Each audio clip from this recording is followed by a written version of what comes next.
Already emotional. um,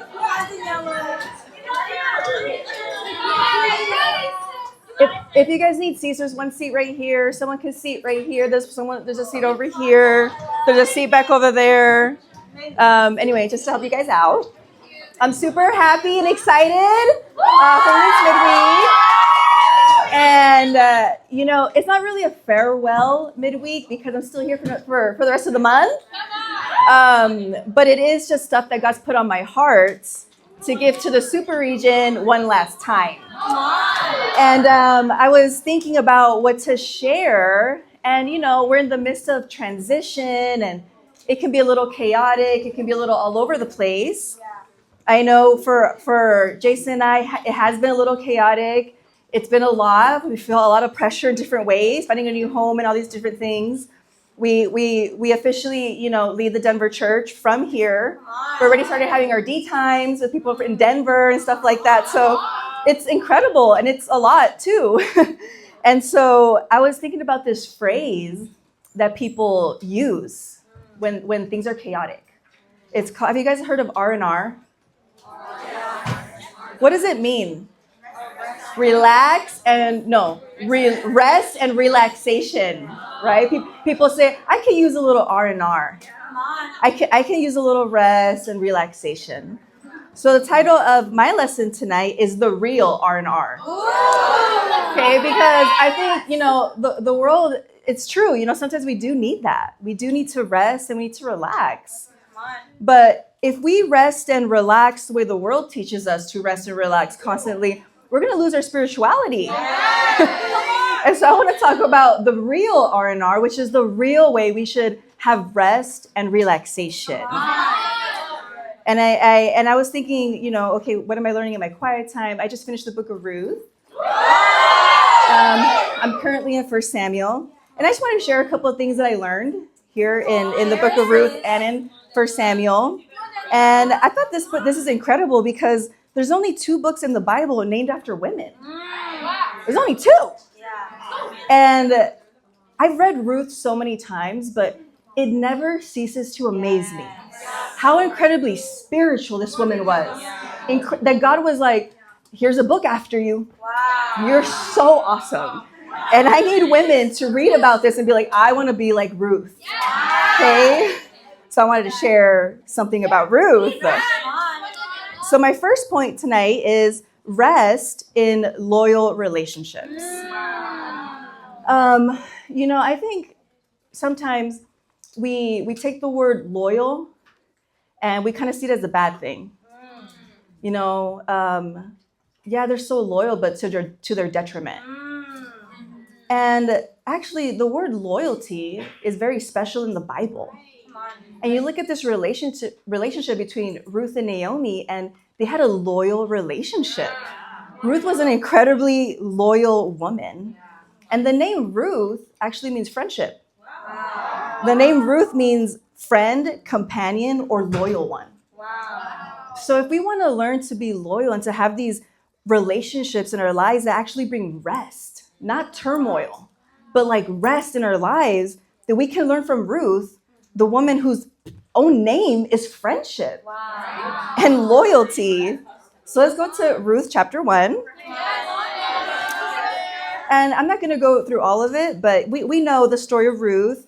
If you don't know it, you should definitely read it. So it's a really, really, really short book. But we know that she is the daughter-in-law of a woman named Naomi. And Naomi lost her husband, and then she lost her 2 sons. And so now it's Naomi and her 2 daughter-in-laws. And now Naomi is trying to go back. They were living in Moab, and now she's trying to go back to where God's people are. And so we pick up right here in verse 11. And it says, "But Naomi said, 'Return home, my daughters. Why would you come with me? Am I going to have any more sons who could become your husbands? Return home, my daughters. I'm too old to have another husband. Even if I thought there was still hope for me, even if I had a husband tonight and then gave birth to sons, would you wait until they grew up? Would you remain unmarried for them? No, my daughters, it is more bitter for me than for you because the Lord's hand has turned against me. At this they wept aloud. Then Orpah kissed her mother-in-law goodbye, but Ruth clung to her. Look, said Naomi, your sister-in-law is going back to her people and her gods. Go back with her. But Ruth replied, don't urge me to leave you or to turn back from you. Where you go, I'll go, and where you stay, I will stay. Your people will be my people, and your God, my God. Where you die, I will die, and there I will be buried. May the Lord deal with me, be it ever so severely, if even death separates you and me. When Naomi realized that Ruth was determined to go with her, she stopped urging her. This is really just incredible. There's a lot going on here. Naomi, she's in such turmoil. She's in so much mourning. She's in pain. And she says it herself. She's actually in bitterness. And later when they go back into the town, people are like, is that Naomi? She's unrecognizable because she's been changed so much by her hardship. And she's like, don't call me that name, because the word Naomi means joy and pleasant. She's like, don't call me that. Call me Mara. And that name means bitter. So she's like, my name is bitter now. Because she was like so hurt by all this trial. And she's like, don't go with me. Like, I have nothing to offer you. So she's ready to just go on this hardship by herself. And then one of the daughter-in-laws, Orpah, what her name means is back and nape of the back, nape of the neck. So it's this part of the neck. Just like when you leave and all you see is someone's back. That's what her name means, which is crazy. And, God didn't name the book Orpah, right? This book wasn't about her because she took off, because she left, because she didn't stay in this relationship with Naomi. But God honors and he highlights Ruth because she did stay in this relationship. He honors her and highlights her so much that this is what the book is about. And so Orpah, yes, she cried. Yes, she was like, I don't want to leave you. But when the opportunity came, she did. Wow. But Ruth, on the other hand, she literally shows us qualities of what it looks like to be a great friend. A great friend, a great loyal friend. Yeah. And I think, sorry, I'm out of breath because it's so big. I think the reason why this was on my heart is because there's a lot of transitions. I think some people are sad because we all love each other. We're like, no.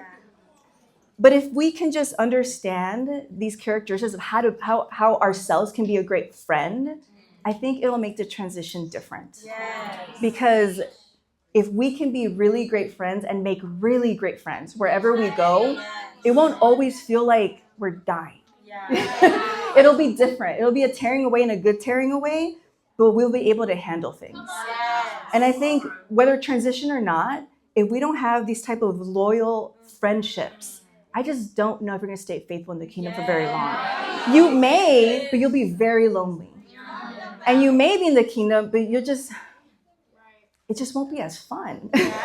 We need these relationships. We need loyal relationships in our lives. And I look at Ruth, and there's a couple of things she did here. Naomi pushed her away. Even though her heart wasn't like, I don't want her around. She was like, I don't think this is going to benefit. You shouldn't follow me. She pushed her away. She was saying, don't, like, stay. It can almost feel like rejection. Yeah. Like, no, don't come with me. I don't want you to come with me. And even then it says, but Ruth clung to her. And I think what we can learn from Ruth here, what it looks like to be loyal, is you're willing to cling to someone even if they're trying to push you away. Wow. Even if you feel rejected by that person. And I think, to be honest, this is a quality that I think is lost in this generation. Because, and not just this, like mine too, everywhere. But why? Because we don't like to feel rejected. And we say, oh, I tried. I tried to hang out with her. I did text her. I texted her once. I texted her last week and she hasn't got back to me. And we're just like, forget it. And we could be so quick to have such shallow relationships. And we don't have this heart of like, I'm going to cling to her. I tried. It wasn't reciprocated. I'm out. And that is not what loyalty looks like. You know, what else did Ruth do? It says, no, and just to share, she clung, but she wasn't clinging. So it's different, okay? That's right. Clingy is a different thing. You know, when you're clingy, you have a lot of expectation of the person. But that's not what Ruth was doing. Because when you're clingy, there is no rest in that relationship. We're talking about relationships that bring rest. But when you cling to someone, it's a heart posture. Like, I have your back. I'm with you. I'm not going to dip on you. Even if you push me away, I'm not going to let go. And I think, okay, what else did Ruth do? She chose commitment over convenience in the relationship. How do we know she did that? Well, she says, don't urge me to leave you. And then she says, where you go, I'll go. You know, her heart was, wherever you're at, I'm going to meet you there. And I think if we're not careful, sometimes we don't have these types of relationships because the other person can feel like too much. Oh, it's too much. They're too emotional. They're bringing too much to me. I can't handle this. And we're trying to protect ourselves way more than like giving to this relationship. It's more like, I hear people say this sometimes. I just don't want to be around them. They just give me negative energy. They're killing my vibe. You know what I'm saying? Like, we have this air of like, if someone's negative, just stay away from them. Wow. Do you know how negative Naomi was at this moment? Guys, we all go through hard times. You're going to go through negative times in your life. You're going to go through times where you're bitter. Have you been around a bitter person? Yeah, we're all like, yes. We've been bitter people. We can all say that. But for me, like something that helped me get through times where I've been, down in the dumps and just kind of like insufferable to be around is my friendships. People that when you are in that place of like, they see the ugly, the messy, like the ugly. They don't run and they don't judge, but they're there for you and they love you regardless and either way.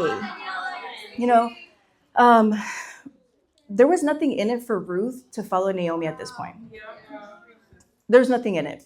There was no husband at the end of the line, which actually there ends up being because of her sacrifice and her love and her loyalty. But there was nothing in it for her.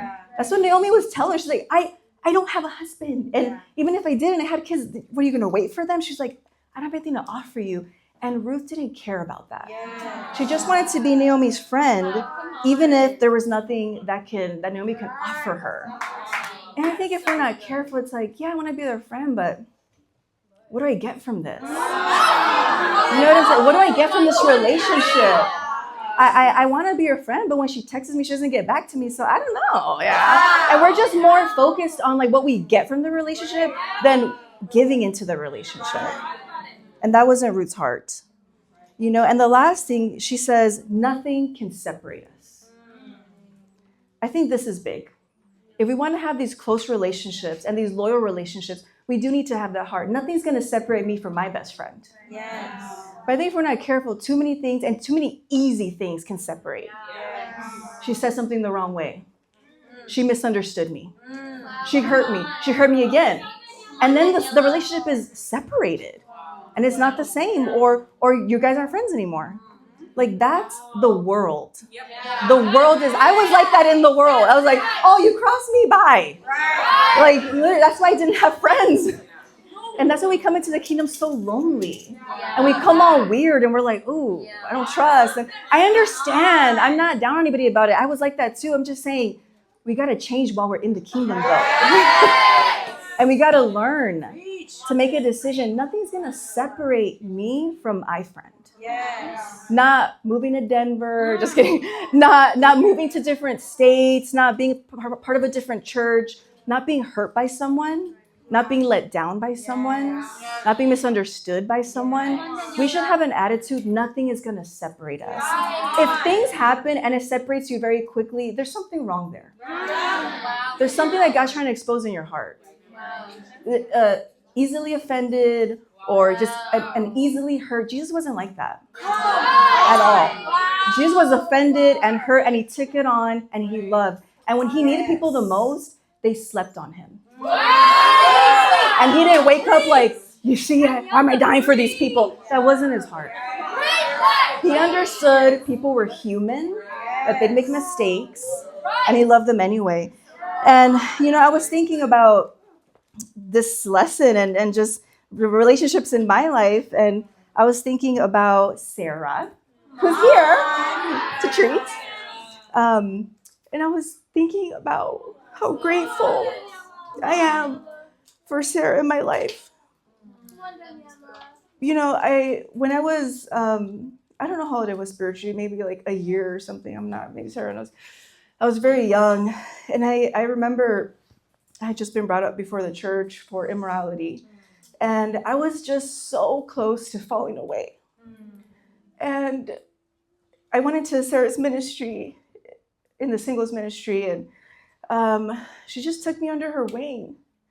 And I really didn't have anything to offer. I barely had a dream for the ministry or anything. I don't even think I knew what dream for the ministry was at that point. I'm just like trying to stay faithful here.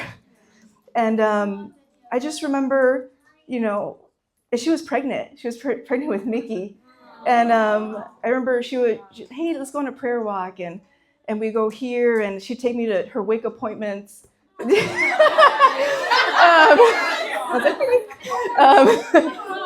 And I'd be over at their house and having D groups in her apartment in Long Beach, just like ghetto apartment.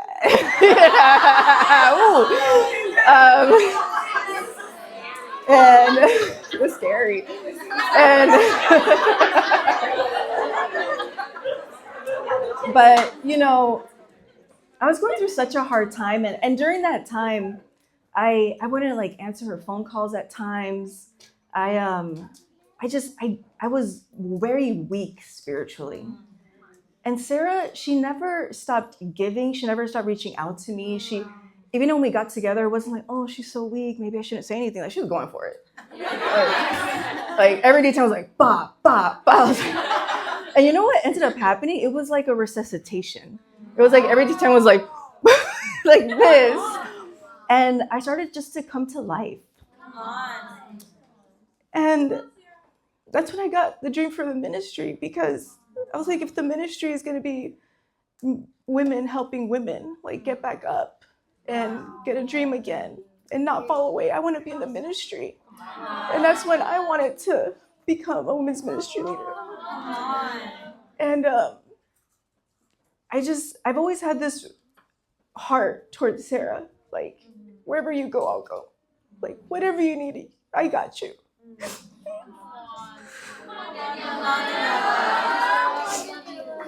A complete, loyal heart to Sarah. And there are things that I do regret being here in LA, and one of them is just not going after her more the way that I should have. But I know that going to Denver, I'm going to do that. And even if we're going to be in different states, we can still be that close, because nothing can separate. And it just takes a phone call or a text message or a voice note. And I'm so grateful for the kingdom, because we don't get to lose the closeness of our relationship. It's not based on distance. And thank you so much. And the other sister that I was thinking about was Sam.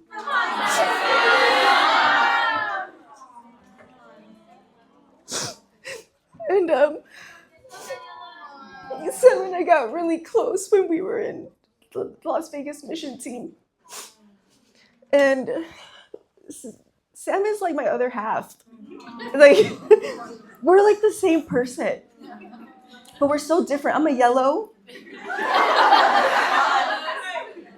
And she's a blue. And we're like the opposite of each other. And I love that in the kingdom, you can be the opposite and be so close. And like Sam and I, we can finish each other's sentences. We know what we're thinking. We can't sit next to each other because we're like, we think the same ministry-wise. We think the same in everything. Like we're so close. And we have the kind of friendship where we can go to separate states. Not yet. And when we do, even if we don't talk for some time, when we do talk, we just pick it right up. I don't have to worry that Sam's gonna be like, why didn't you call me? Where, you know what I'm saying? Oh, we just don't have that relationship. It's like we understand we're doing our thing. And then when we get together, it's like nothing has ever changed. And one of the biggest gifts in LA was being with Sam and Sarah. But I get to still have these relationships. And I really want to challenge the women here. Can you share this way about your relationships? Where it's not shallow, where you can't, like, if you can't share this way or something like it, where there's some sentiment, then you haven't fully given your heart. And I think it's so important because sometimes many of you found those relationships and now they're leaving. You're like, oh, I gotta start all over. Yes. You get to keep them and start new ones. And people that leave will not replace what you have, but God will give you other people that you're gonna love just as much. And that's what makes the kingdom so awesome. And I want to close out this point. I only have 2 points. I want to close out this point here in Ruth 4 because Ruth's relationship with Naomi changed Naomi.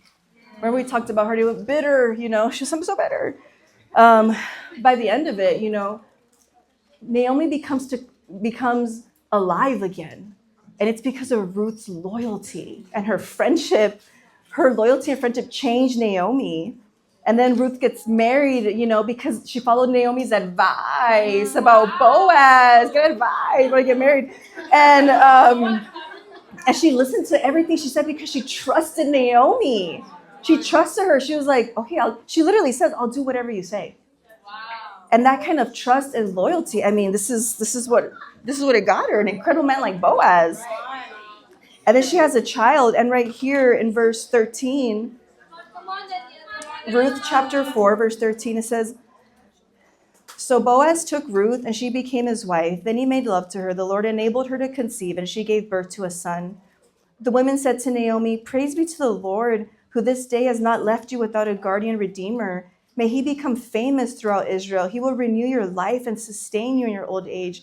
For your daughter-in-law, who loves you and who is better to you than 7 sons, has given him birth. Like, that describes her relationship. The women are like, this woman is better to you than having 7 sons. Like, this is the how strong this relationship was, how beautiful it was. It changed her life and it brought her, she was back to being Naomi, joy and pleasant, because this relationship brought her rest. And I think if we follow these qualities that Ruth had, we can have relationships that bring us rest as well. My second point and my last point is relaxation in God's refuge. Let's go to Ruth chapter 2. And what's so awesome about Ruth and why she's so special, she's the great grandma of King David. She's his great grandma. But there was something that stood out to me this time when I read Ruth, and it's this right here that Boaz says about her. In Ruth chapter 2 and verse 11, it says, Boaz replied, I've been told all about what you have done for your mother-in-law since the death of your husband, how you left your father and mother and your homeland and came to live with a people you did not know before. May the Lord repay you for what you have done. May you be richly rewarded by the Lord, the God of Israel, under whose wings you have come to take refuge. Like, wow, I read that before, but it just really stood out to me that this is what she was recognized for. Wow. This is what this man who took notice in her, this is what he noticed.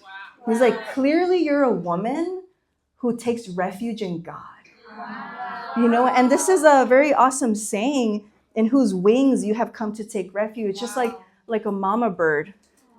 And let's say it starts raining or there's predators, the little chickens or ducklings, birds, chicks, whatever, they're going to, they don't run away from their mom when hardship happens. Yeah. They don't run away to like go defend it. They're going to die. Yeah. They're not like, I got this, mom. You know what I'm saying? The first thing they do is immediately they run into their mom, and that's what they're doing.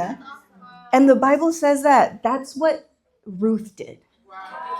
She was someone who took refuge in God. Like a hard time was there, and she went directly under God's wing.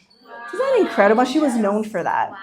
And what's really awesome, so she's the great grandma of King David, and King David had the same heart. Wow. So they didn't just share the same bloodline, but they shared the same heart posture towards God. Let's go to 1 Samuel. 1 Samuel chapter 22. And we know the story of King David. He's like my favorite in the Bible. And he's going through a really hard time. You know, Saul is trying to kill him, and he's hunting him down. Imagine someone's like trying to kill you, and wherever you go, you're like, he's on the run. He's always running because this man's trying to kill him, and he did nothing wrong. He didn't do anything. He killed Goliath. And here in 1 Samuel 22, it says, verse 1, David left Gath and escaped to the cave of Adullam. When his brothers and his father's household heard about it, they went down to him there, and all those who were in distress or in debt or discontented gathered around him, and he became their commander. About 400 men were with him. Here he went to the cave of Adullam. The word Adullam means refuge. And he went into this cave, not because the cave was the refuge, but this is where he learned to make God his refuge. Because he was being hunted down. And he could have been like, okay, God, why are you letting this happen to me? Like, what is happening? I didn't do anything for this to happen. But he went to God with his feelings and his emotions, and he made God his refuge. And that's why we look up to King David so much. In fact, there's 2 Psalms that he wrote during the time that he was in the cave of Adullam. And one of them is Psalm 142. And he talks about, I have no one. I'm by myself. Like, I'm all alone. And God let him be alone. He let him be chased down. God allowed these things to happen in his life. Not to hurt David, but to show him who his real refuge was. And then we look at Psalm 57, and we can turn there. This is where it's like, okay, that's so cool, because the Bible says that about Ruth, but here David says the same thing.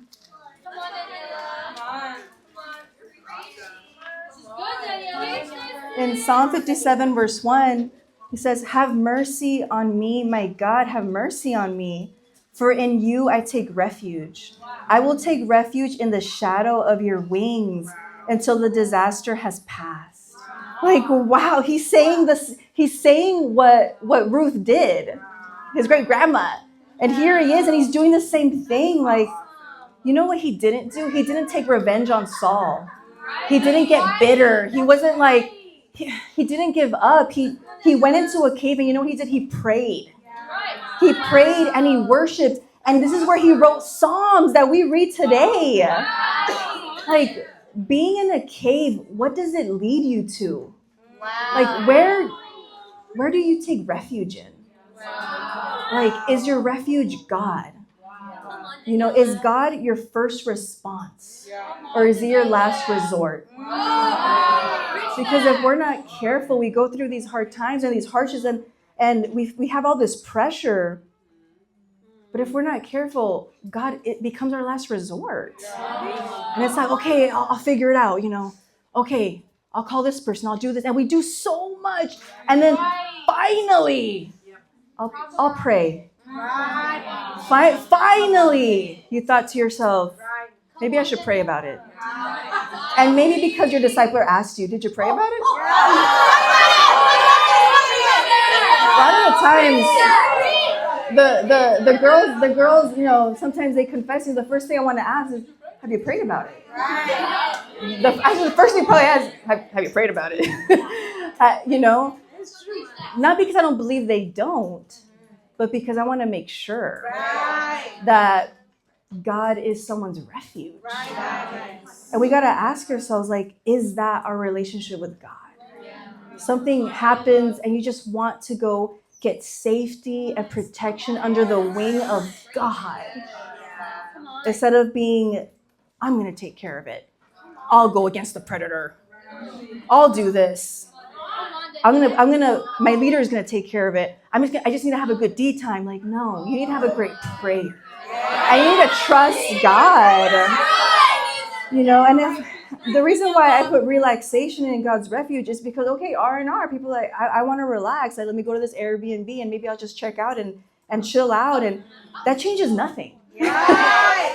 Like, relaxation is not escaping. But here's an example of someone who just wanted to escape. Let's go to 1 Samuel chapter 16. And let's look at what Saul did. Because he didn't look for repentance. He didn't look for refuge in God. And if we're not careful, we can actually do the same thing. 1 Samuel 16 in verse 14, it says, now the Spirit of the Lord had departed from Saul, and an evil spirit from the Lord tormented him. Now this doesn't mean that God sent like some demon on him. It means that God's Spirit was no longer with Saul.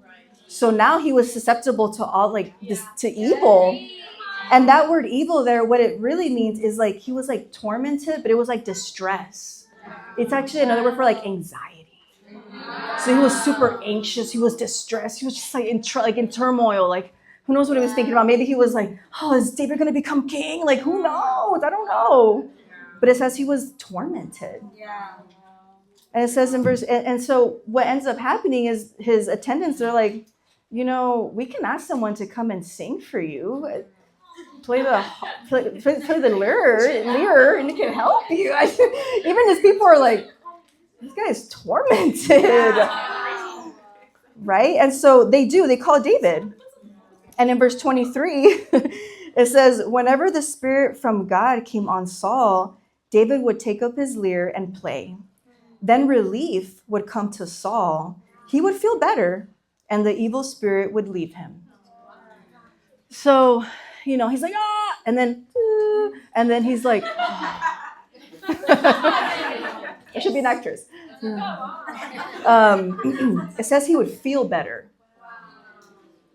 Only for a time. It's not like after this moment Saul repented.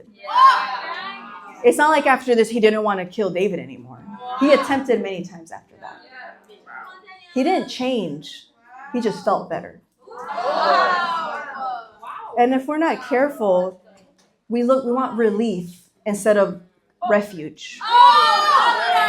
And what is relief? It's the removal of pain, stress, pressure, so you can feel better because the situation changed or it improved. And if we're not careful, all we want is just a temporary solution so that we don't have to feel pressure or anything anymore. And that can just look different for everyone. I mean, for some people, maybe they're just scrolling. Because you're feeling a lot, you're just like, and then once you're done, problem's still there. Or I'm going to go to sleep, or I'm going to do this, or I'm going to check out, whatever it may be. But if we're not careful, we do have this attitude of, I just wish this stopped. I just wish God took this away. Instead of, what can I learn from this? How can I grow through this? Refuge is where you go while the pressure is still there. That's the difference. So Relief is I don't want this right now. And then refuge is the one that you go to during what's happening. And that's what God needs to be for us. We're always going to have hard times. But when the hard time comes, are you just looking to like make this go away? Or are you looking, do you go to God in that moment to find that refuge? I think this is so important because even when relationships aren't there, God must be our refuge. So the first point is super important. We find rest in these relationships, but if you only depend on the relationship and God's not in the picture, well, you're in trouble. We need both. We need point number 1 and point number 2. We need to be women that through transition, through this, through that, we're going through this transition with God while He is our refuge. And He's the one that we need to run to immediately. In closing out, I was the other day, so I live with my parents now till the end of the month till we move. And there's this little dog that's next door, barking all the time, and they don't let him out because he's like a little Maltese and he thinks he's all hard, But you can just go like this and he's gone. But the other day, Jason, myself, and Elijah were outside. And Elijah threw the ball like on the roof somewhere, and so they're trying to get it like over there in the corner, like where that little dog lives. And so Jason and I were right here, and Elijah was over there like looking at the ball, like, And I don't know what happened, but Jason and I were talking out of nowhere. We look over, and you just see Elijah like running for his life. He's like, Mom! Like I've never seen him run that fast. And he's like, Mom! And the dog is right behind him like this. So you see Elijah, this tiny little dog, it would have bit him. And then he's running to me like full throttle. He was running from danger. It wasn't danger. But in his mind, he was running from danger. Like, this thing's trying to kill me. He was running to me. Like, he was just like, where's my mom? Like, save me from this. I've never laughed that hard. That was hilarious. But I was just like, man, that's so awesome. Like, when he's in danger, I'm the first thing he thinks of. He's just like running with all his heart.